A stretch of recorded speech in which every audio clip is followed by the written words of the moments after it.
যখন আপনি মারা যাবেন, দুনিয়া থেকে বিদায় নেবেন, মানুষজন কেউ বলবে না আজকে বৃষ্টির দিন দাফন করিস না, কেউ বলবে না যে তারা 2টা দিন রাখ, কেউ বলবে না। কবরের মধ্যে যখন নিয়ে যাওয়া হবে, আপনার স্ত্রীর কথা মনে পড়বে, আপনার সন্তানের কথা মনে পড়বে, আপনার বাবার কথা মনে পড়বে।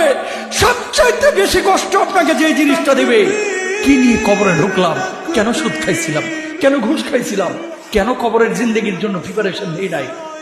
দুনিয়ার জিন্দেগিতে একটা মামলায় ফেসে গেলে সুপ্রিম কোর্টে যাওয়া যায়, উচ্চ আদালতে যাওয়া যায়। আখিরাতের জিন্দেগিতে কোনো মামলায় ফেসে গেলে পালাবার কোনো আর পথ নাই। চলে যেতে হবে।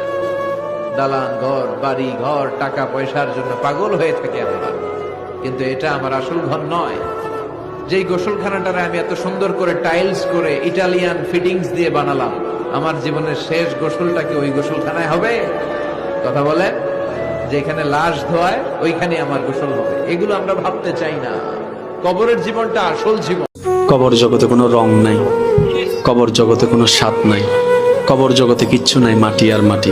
হ্যাঁ, যদি আপনি মালিককে খুশি করে যেতে পারেন, অন্ধকারটাও আলোকিত হয়ে যাবে। কষ্ট করার সময়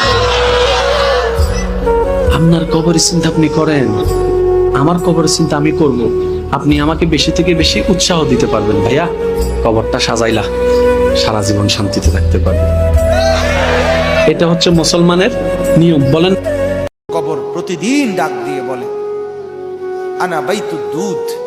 প্রত্যেকের কবর প্রত্যেককে ডেকে বলে, ও আল্লাহর বান্দা, জানো আমি পোকামাকড়ের ঘর, পোকামাকড়ের ঘর।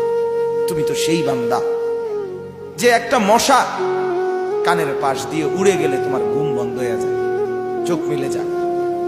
একটা মশার গুনগুন আওয়াজ সহ্য করতে পারো না।